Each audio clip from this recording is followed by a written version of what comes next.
I'm Charlie, and today on Munching Around Milwaukee, my guest is Lori Fredrich. Lori, how do you do? Good to see you. Good to see you. So Lori is the senior food and dining editor senior writer for onmilwaukee.com. Are you the editor? Editor. Editor, writer. She does it all for onmilwaukee.com and has been doing that for a while, which we'll talk about in a little bit. She describes herself on her website as an eater, a writer, and a storyteller. I'm the first one. I got the eating part down pat. And she's also the author of a couple books, so we'll talk about all that stuff. I followed you for years. I don't remember how long. I found you and Derek Mosley around the same time. Derek Mosley is just, he's all over the place. But the difference for me is that you're not going to some place and saying, and the service was a little slow and the scallops were undercooked. I mean, that's not what you do. You're a writer. You write about it. You write about personalities. You get stories. You talk about not the person worked A, B, C, D, and now he's here. It's how did we get here, which I appreciate because it makes it more interesting. Thank you. So we'll get into a lot of this stuff. So we have a couple housekeeping things. First, I wanted to give you one of our little tote bags so you can, whenever you're shopping or where you're going to an event and you got leftovers, you can take it home in that. Thank you. These are always come in handy. And I want to thank our sponsor, Chef Austin Vetter, FreshChef Meal Prep. Austin was actually a guest on the show last week, and he is the sponsor. Gives us meals when we have someone who's not a chef. Come on. So thank you, Austin. And Austin is great. Yes. And he has really done an amazing job building a business for himself. Absolutely. Yeah, he's gone from, just kind of putting out a menu on Facebook. He said now it's 10,000 a month that he's serving. Yeah. That's amusing. Incredible. And credit to his wife for really supporting him and helping him. They have 6 kids. Yeah. 6 kids, full-time business, just opened a cafe, and no big deal. So I want to tell you what we have here. So this is cheese and broccoli soup, and it's hot as all get out. It smells delicious. That's one. So Austin, they have a lot of good soups. All right, so this is a cafe now. Where you can probably get soups. Take away the soups and the grains and all that stuff. So this is a pot roast. This is a pot roast with potatoes and baby carrots. All right. This is saffron risotto with grilled chicken. Nice. All righty. And the last one is carnitas protein bowl with cilantro aioli. So, Lori, you're the guest. Why don't you go ahead and start with whichever ones you want. And so we'll kind of just get into the chatting part. So you're born and raised here in Milwaukee. I was. And you went to school at UW Green Bay, degree in English and classical studies. Mm-hmm. So what were you planning to? I'll take that. Planning to do after you were graduating? I was actually planning to get my PhD and go into teaching. Okay. Probably university level. And in fact, I ended up in a PhD program for classical classics, primarily. I had studied Latin and Greek. This gets way off topic. In mostly Latin. I had the opportunity to take Latin when I was in high school. And I kept doing it because I don't know, the geek in me kind of liked the idea of, I don't know, impressing people maybe. I mean, I was young. And there's a reason they call Latin a dead language. But it also is the basis for so many languages. Right. So it helped me when I wanted to learn French and Spanish. So you get your degree and you're thinking about it, but somehow along the way you move into writing. Yeah. So I started a program in classical studies and decided that it was not for me. Mm-hmm. It's not the best place. I don't know. It's a long story, but classical studies is not. It's not woman friendly. They're cutting classics programs all over the United States, Right. and I decided that it probably had been naive of me to think that it was a good choice. Um, and I thought, well, maybe I'll take some time. Maybe I'll go get a degree in English. But in the meantime, I'll go get a job somewhere else. And the job market wasn't great, but I ended up with a job at Marquette University. Mm-hmm. And I pursued food related things on the side, which is, I always say, what got me into this food writing mess, Uh-huh. or what actually led to my writing for on Okay. Milwaukee. But I also did a lot of freelancing, Mm-hmm. and some of it was for they called themselves the Milk Marketing Board at the time. Now they're the Dairy Farmers of Wisconsin, Milk but they're marketing. basically Uh, they're basically the lobbying organization that supports the cheesemakers uh-huh. of Wisconsin. And I did recipe development, photography, blogging, different things for them. That was, paid part-time work. Mm-hmm. That led to some work for I think it's the American Butter Institute. The amusing part about that was that I got to sign a pledge of allegiance to Mm-hmm. butter, which basically said that I would only use butter, or primarily butter, over and above, like, Really? olive oil. Ah, I would not tell people to use olive oil over butter. interesting. But I live in Wisconsin, so using butter and cheese. So where does On Milwaukee enter the picture? So eventually I started writing for various publications. I The first major Milwaukee publication that I wrote for Mm-hmm. was Milwaukee Magazine, Okay. and they were starting to do online, because they had mostly been a magazine, Right. and they were starting their online presence. So I wrote about, I don't know, called it hidden gems for Uh-huh. them. Um, it was like little places that nobody wrote about in the food world, and it was back when Twitter was pretty popular. Right. And Bobby Tanzillo, I had written for them for about a year. Bobby Tanzillo spied what I was doing and sent me a note and said, "We like what you're doing. You should come do it for us. A lot more people would see it." Uh-huh. And I was like, huh. And he's like, "We've been online." And then he explained, "We've been online since 1998. Right. And we just have developed really a much better online following. Um, and, come do what you're doing here." And so I thought about it a little, Mm-hmm. and I played a little bit of hardball and tried to get more money. And How'd that work out? it didn't. It didn't.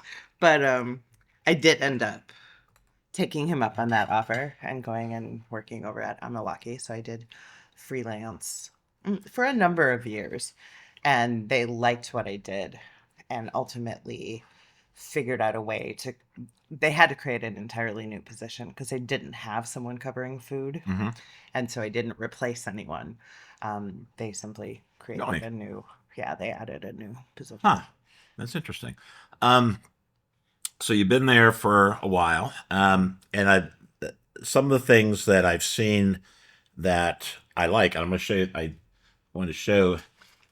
This is something you do every year. It's 52 restaurants, so that's the one a week for the year. And as you can see, I've kind of marked off where I've been along the way. So this is very handy. Thank you. And it goes hand in hand with, we'll talk about city tins in a minute, what a list like this does. Because how do you get this list in terms of cheap places to eat, the top Mhm. of the line, the middle of the road. What is your criteria for that? So that list came about because what I saw is that there was nothing like it. And I said to my boss, I said, there isn't a list. There are top 25 lists. There are Right, lots of top lists, right, lots of best of lists. But there isn't a list that really mixes a list of the best of or the top picks in Milwaukee that really incorporates, the little mom and pop places, right, the small ethnic restaurants, and the Sanfords, so to speak, all in one list. Um, and I felt like that was something that was missing. And every year, those things change. There's right, new places, um, and it takes some maintenance, because some places kind of fall off. They're right. they some places get a little lazy, and don't do as well, Sure. over the course of time, um, at least in comparison to some of the newer places. And sometimes you'll find that there are older places. You mentioned Blue Star Cafe. Hmm. They had been around for a while. They've been on and off of that list, Okay. I think, over the course of time. And sometimes they just get pulled off because there's no room for them. Um, I try to balance how many restaurants in each neighborhood Oh, are on good that one. Okay. list because, for instance, Bayview has a rich Yeah, a zillion. restaurant Right. scene. I can't put all the restaurants that are deserve to be Sure. on that list, or that restaurant, that list would be a third, Bayview. So I try to keep it equal, as equal as possible, with areas of town. And so sometimes places need to come on and off. Sure. Um, anyway, I didn't even think of the neighborhood part, but that does make a lot of sense because you yeah. can't just have everything downtown or in, River West. You do have to spread out. So this will go nicely into the next thing I want to talk about, which is city tents. Mm. So we have these things in not only here, but they're in like 5 or 6 different states now, and many different. They're in Texas and Illinois. But basically, it's a tin, and inside there are coasters, and these coasters are basically coupons. Or if you spend $35, Mhm. you get $10 off, and then there's some caveats if you want carry out, blah blah. And the coolest thing about it is that there's the spinner. Like Right. if you Oh, can't this. decide where you want to go, and So the 2 reasons to talk about it. First, that City Tins asked you to curate the list this year. I think Derek Mosley did it last year or the year before. So they've taken your knowledge of the area and say, well, let's think about how we want to do this City Tins. So the reason I bring that up is because when we first moved here, someone gave us the City Tins, and the reason they did is that here's a bunch of restaurants. Since you have no idea what's here, Mhm. just pick one and go and see what it's like. And we did. And Was it useful to you? oh, absolutely, To- absolutely. And then so the Christmas of 2019, I gave the City Tins to about 10 different people, and Nice. then COVID happened. So I was Oh, so I said, well, I said, well, when it finishes, you can go back and get another one of these. But I yeah. it just introduced, which is similar to this list, Hmm. restaurants that you may not be familiar with that say, try this place. This is interesting. And so first, how did they select you? And I'm not sure entirely, but I have known, the founders of City Dance uh, for many years. sure, And um, I think that they've watched my work. We've worked together on a couple of projects, and they came to me and said, "I don't know. Would you be interested in this? I mean, you pick Right. You pick restaurants all the time, and you know, I think it's a great idea. would they listen to you? And I said, sure. I said, I can give it a try. So one of the things about this year's list, and I think you will go into one of the series of articles that you did write, was women in food. Yeah. And so you did highlight in the city tins for this year some of the either women-owned restaurants or women who are chefs in restaurants. So kind of talk about both of those because I think they dovetail. Yes, and I was inspired in part by that. So the women in food was inspired because I've always been interested in highlighting people that folks don't think about. Mm-hmm. So I had a sous chef series a number of years ago that I might like to bring back. Those are the people who do a lot of the work in kitchens. And the executive chefs will absolutely give credit to the sous chefs because they're the ones that are running around, really making it happen back in the kitchens. And women just often don't ask for credit, so they're silently running their restaurants without much glorification. And so I started this Women in Food just to kind of highlight because we have another round of women chefs doing really, really good work and doing it in an interesting way. So I started the series and I realized, there's some cool restaurants with women at the helm or with women really being involved. And so when they asked me to do city tins, I said, can I make this about women as much as possible? And they agreed to it. We did talk about it a little bit and agreed that we didn't want to kick out some of the OG restaurants because there's people who have been in that city tin since day one, and that was 15 years ago that city tin started. So you don't want to kick out people who have participated every year. So there are some restaurants in there, but there's also more restaurants in the city tin.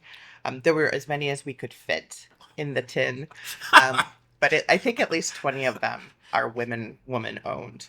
Wow. Which makes it pretty extraordinary. So when I started, this goes back years, probably 10 plus years ago, my wife came to me and says, you need to do something. She said, well, you like to eat and you like to write, so why don't you start a food blog? I said, okay. So, but one of the things in doing, how I want to approach this is that my overall umbrella is Cooking Secret for Men. And the reason I chose that is because 77% of the chefs in restaurants are men. Yeah. But most men don't cook. So I mean, the dichotomy of that Isn't that funny? Yeah, it is. And you're either a chef in a restaurant, right, or a man at home. I mean, it's that's just the way our society is for the most part. The women, for the most part, are the people who are cooking. I grew up in restaurants. I grew up cooking, and I did all my. There's Andy right there.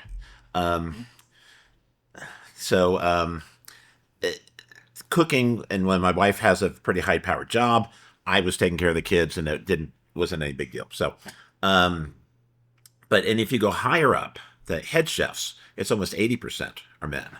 Yeah. So to highlight those who are being successful here in the city is a great thing. It gives a presence. It gives an outlet and a voice to people who are in that position, and they're being successful. I think it's great. Thank you.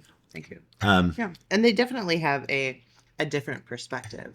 For instance, I wrote about, and this wasn't part of the series, but I wrote an article about Bavette changing its hours. Yeah.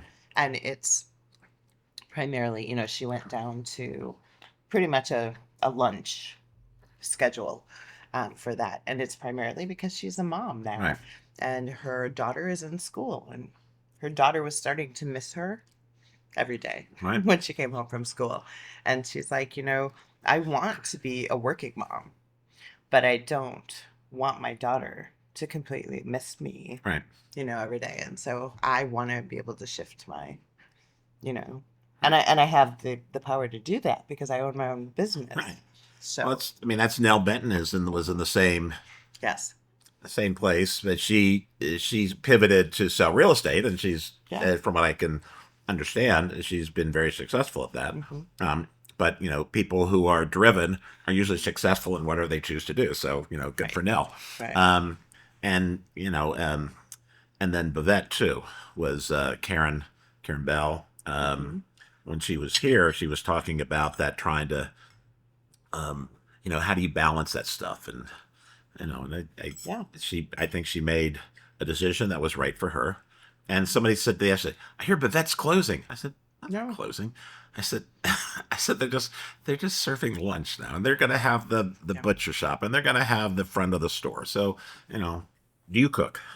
yes, Oh, good. I love to cook. You're And I honestly don't think I would be good at my job if I didn't cook. really Because I don't think you can I don't think you can judge, I don't know, how good a restaurant is uh if you don't know a little bit about technique and how things are being done. Like I don't know.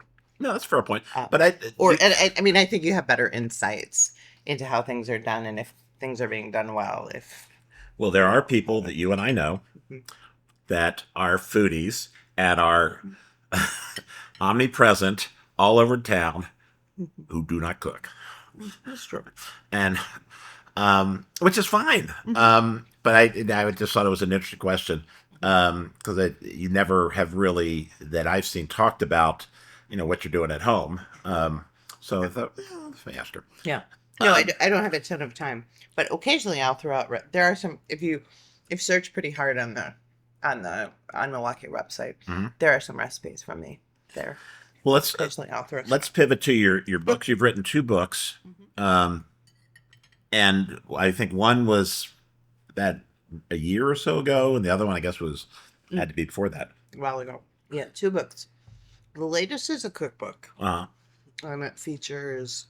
It's called Wisconsin Field to Fork: Farm Fresh Recipes from the Dairy State, okay. and it features recipes from Wisconsin chefs. Um, and every recipe from a chef corresponds to a story about a farm that they use. Interesting. And so it links to the recipe through an ingredient. Hmm. So, there's a recipe. Amalinda, Greg Leon from Right. Amalinda has a recipe for a beet. It's like a beet pate. And the beets come from Amy's Acre. Uh-huh.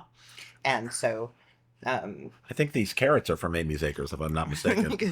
so the story is about Amy's Acre. Uh-huh. And the idea was to show the idea came because I do so many face-to-face interviews with chefs, and a lot of times I'll walk into a restaurant and there will either be a rep from like a wine rep who's doing a tasting Uh-huh. with it, or somebody dropping off some sort of delivery, or a farmer, who's doing his Right. worker weekly delivery, or coming with a box of food and saying, "Hey, this is what I have. Do you want any of this?" Um, and what I noticed is that the relationships between farmers and chefs is much more than a transactional one. Yeah. I mean, there are friendships there. There are relationships there that are much deeper. There's a trust And factor that goes with, I know your product is good, so I'm going to continue to support yeah, you. And yeah. for sure. And I thought this is something that most people don't see because they're not walking into a restaurant in the middle of the day Right. and walking into this situation. But maybe there's an interesting way that we can share kind of the story of the farm and let them tell the story about how they work with restaurants and how that helps to support their farms. That's your recent one? Mm-hmm. Okay. Our recent one. And then the one, I wrote a book in 2015, Okay. which was right around the time I started full-time on Milwaukee. Okay. And it was also, so that was also right around the time that the Milwaukee food scene was kind of really starting to blossom. Right. Yep. And I had been approached by History Press, which is a tiny little press. So this is a little paperback book, and it was what I call my bucket list book. Like it was like the first book you write, like to kind of get it over with, right, and to kind of push it out there. But I also thought Milwaukee needs a book that talks about its food scene, in part so that someone says, like, you have to say Milwaukee has a food scene. Yeah. So that it exists, if that makes sense. And essentially it tells a story of the Milwaukee food scene. A little bit of it is the past, a lot of like historical places. Because Milwaukee has always had food. Right. And there were always famous restaurants that attracted the eyes of, like, formerly there were always roving critics, right, like from magazines, who would, sure, go to larger cities. Gourmet, Food and Wine, and those. Yeah, all of those places. And so Milwaukee would catch the attention of those publications every now and again. So I went through kind of a brief and quick history of the past, and then got into like, how did Milwaukee develop into the scene it is now? Right. And it went into, like, from places like Grenadiers and the big three, like the German restaurants, Mater's, right. Carl Roche, and on the east side, that closed, and then it became Karma. From those types of restaurants to places like, Sanford, and then the Bartolotta restaurants, which really helped to boost, and Sanford was an interesting story because they really, Sanford came back, he was out in New York, and he came back every year and surveyed the scene. Like, are they ready for this type of restaurant? I can't afford to open my restaurant in New York, so I want to open it back home, but Milwaukee needs to be ready for me. Right. And I think it was 1989 that he decided, like, okay, they're ready. I'm going to take my grandparents' grocery store and make it into a that's restaurant. what that is? Mm-hmm. And well, that makes a corner grocery store. Okay. Yeah. So, but that really, that started, the kind of, it was slow. The low percolate. Slow. Yeah. Yes. But we started all of a sudden, and then Joe Bartolotta needed to create a job for himself in a lot of ways. And he's like, hey, Paul, can we start a concept here? And he got a restaurant going, and that became Ristorante. Right. Bartolotta. And from there just became confidence that you could start a restaurant and people would come to it. And so it gives that history. And then there's just a series of interviews with chef-owned restaurants in that book. And I think the book is still interesting because there's a lot of perspectives from people. Yes, it was 2015. Right. But it's an interesting, I guess, you would call it a point in time. Mm-hmm. The food scene to me is in Milwaukee. So when we got here, it was kind of 2010 or so. And then little by little, these restaurants started making different concepts. Like Bartolotta's was one. And they would try different things. And they weren't trying to put a franchise out, put the same restaurant here. Right. Everybody's trying different things. And I think that spurred other people to think, oh, well, I can do something. And there was this whole raising tide raises all boats type of environment. And that's continuing today. Look at the Kyle Nall in his new place, Adam Siegel in his new place, the Kumars from Saffron, their new place. It's not the same concept as what they're doing. They're Yeah. doing something different, Yeah, taking a big chance because they're moving to big places. Um, for sure. but still, it's just interesting how that works in this city. Um, and they just and the other one is the collaborative nature of the chefs and the people in the food industry who work together. There's so much collaboration Yeah, here, and people see it, and that's part of why people come here. I mean, right now I think people still come to Milwaukee because it's affordable right. to create a space for yourself here. Um, but I think that the one of the second reasons is because there's a sense of collegiality here. Yeah, You know, you're not you're not you're not walking into a battlefield. You're walking into a place where, if you need to know how do I make this work, there's five people you can ask, and they're going to help you yeah. instead of hinder you. I think there's that goes all over the place, and whenever there's an event, Mhm. you get 8, 10, 12 chefs coming together, and they help each other out, and they know if they have an event, they can call 8 or 10 or 12 different ones, and they'll come and say, "Sure, Yeah, I'm in." and the generosity of the chefs here is incredible. Um, It's I'm I'm so happy to finally get you to be here. Um, I'm so happy to be here. It's taken a while. well, I appreciate it. Yeah. So, I mean, I see you around town. We've been to some of the same events together, Mhm. and it's interesting, which kind of goes to the collaborative nature of the city, is that you do see, was it Festitalia, and Yeah. Kyle Nall's up doing thing, and Adam Pavlik is there just being like a helper, a sous chef. He's not showing. He's Yeah. just there helping Kyle because he likes Kyle, and Hmm. I'm gonna hang out and just be part of having a little fun here. Yeah. So that's Yeah. I don't know. Yeah. That's why, ultimately, when I first started my job, I wanted to support what was here, support this Right. scene. Um, and it's because I think we have a really good thing here. Yeah. And it's not just, it is because we have good food, but it's also because it's operated and backed by really, really good people who not only believe in making Milwaukee into a prime food city, Right. but also a good place for people to live. It is. Yeah. It's easier. I've lived in big cities. Washington D.C. is my home, and it is so much easier to live here. I love Washington, my hometown.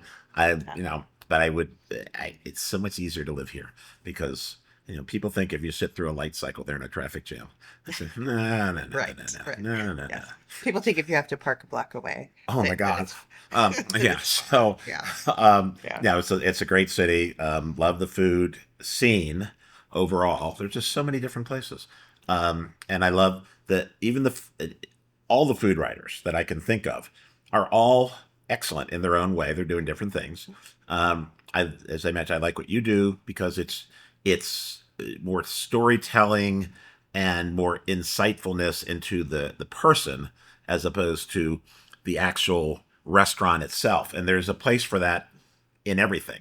Well, and part of what I saw when I came into this really full time 15 years ago is that here's what we have enough of, and here's what I want to do. Right. I wanted to do more of the storytelling and more of the, and I often say, people are like, oh, I love your job, right? You get to eat all of this great food, and that is wonderful. I will not deny it. I love my job partially for that reason, but I love it the most because I get to meet such wonderful people. Yeah. By and large, there are some crummy people in the food world. There are some, And you know who you are. and you do know who you are. There's some people Yeah. but by and large, the people are kind and generous and they just want to make people happy. Said Midwestern values. And it's hospitality. It's this theory of hospitality. Like you're in this because you want to create something wonderful, Yes. and share it with others. And so the people part and their stories is Yeah. amazing. They, And it makes, if I'm having a crummy day and I'm going into an interview, I know for a fact that I'm going to come out of that interview feeling 25,000 times better. we love it here. Yeah. It's great. So thanks so much for coming. While you're taking a sip. Thank you so much for having me. Appreciate it. I appreciate you. The work that you do, I love. I hope this is coming out soon for next year. So, well, and thank you for that, because 52 restaurants is maybe the most gratifying thing I do every year, but that is also the hardest thing. I'll bet. That you got to juggle all that stuff. Just so much time that I put into that. I take it very seriously, and so to know that people use it and appreciate it. This sits on my desk. I have it's incredible. A letter holder. It sits on my desk, and I'm thinking, where should I go to lunch today? Where I haven't been yet. And then I'll pick one, and then you look, and you're like, oh, they're not open for lunch. That's what I run into. Well, yeah, you can't. And you're not open on Mondays. Anyway, so thanks so much for supporting Munching Around Milwaukee. Each week we talk to one of our local chefs, restaurateurs, foodies, or food influencers here in Milwaukee, and we're talking about our great, vibrant food scene. This is our last show until December, so we're taking a few weeks off, but we'll see you after the holidays, and until next time, thanks for watching. Good for you. Thanks for what you do. Thank you. All righty, see y'all.